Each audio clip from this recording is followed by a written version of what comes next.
বললো যে চাঁদের টুকরো জামাই পাবেন না না দেখুন আপনাদের বাড়িরই একজন বলে গেলেন ভদ্র মহিলা। কেমন দেখতে, ফর্সা করে না কালো করে? দেখুন ওটা আমি বলতে পারবো না, এটা আমি এতদূর বলে দিচ্ছি আপনার বাড়িরই পাশের বাড়ি বা আপনাদের বাড়ির লোক। ও বলে গেল যে একদমও দেবেন না, মেয়ের একদম চোখের জলে নাকের জলে হতে হবে। কি হিংসা! আপনার তোমার ছেলেকে নিজের কাছ থেকে দেখেছেন, ওই জন্য আপনার ছেলে এসেছিল, আমরা ঘাট ধরে বাইরে বের করে দিয়েছি। এত বড় ক্ষমতা! দাঁড়ান, ফোন রাখুন। জানো দিদি, ছেলের বিয়েটাকে ভাঙতে দিয়েছে। কে ভাঙবে বলো? আমার বড় জানা মেজে আমার তো সন্দেহ হচ্ছে, ওটা তো হিংসা আমার ছেলের প্রতি।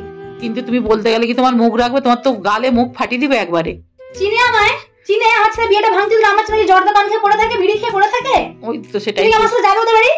দেখো না বাবা, আমি তোমাদের পারিবারিক ব্যাপারে আমাকে টানছো কেন? আমি চাবি ঝগড়া করতে হবে আমার ছেলে। আচ্ছা আমি আসলে বসে আছি, তুমি আসলে না, ওই যে চোরচার মনটা ঘরে রাখার দরকার নেই, তুমি বেরিয়ে যাও। তোমরা তো কাল সত্য বিষয় তুমি জানতে এসছো, এনে তুমি আমার জাতিকে তুমি খবর দাও মনে হয়।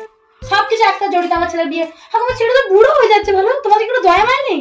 আমার নচিকেতার বয়স হলো, দেখতে 40 বছর বয়স হয়ে গেল। সেটাই তো আমি বলছি যে মেয়ে আজকাল পাওয়া যায়নি, মেয়েটা পাওয়া গেছিল, বিয়ে হয়ে গেলেই ভালো হতো। এইসব যে কেন ভাঙছি ফেলে রাখতে চাইনি, জানো 3 দিনে অপেক্ষা করলাম, 3 দিনে এত কিছু ঘটে গেল। দিনের দিন বিয়ে দিয়ে দিলে হতো। এই তুমি যাবো, ঘর থেকে যাও তো, আমি যাবো। হ্যাঁ গো আমি আসছি এখন।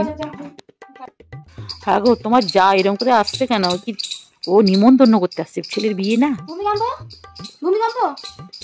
কে গো দিদি? হ্যাঁ বলো। লজ্জা করে না? নিমন্ত্রণ করতে আসছে তো আমার লজ্জা পাওয়ার গেছে, তো আনন্দের বিষয়। নিজের ভাই আমার ছেলের বিয়েটা ভাঙতে দিলি।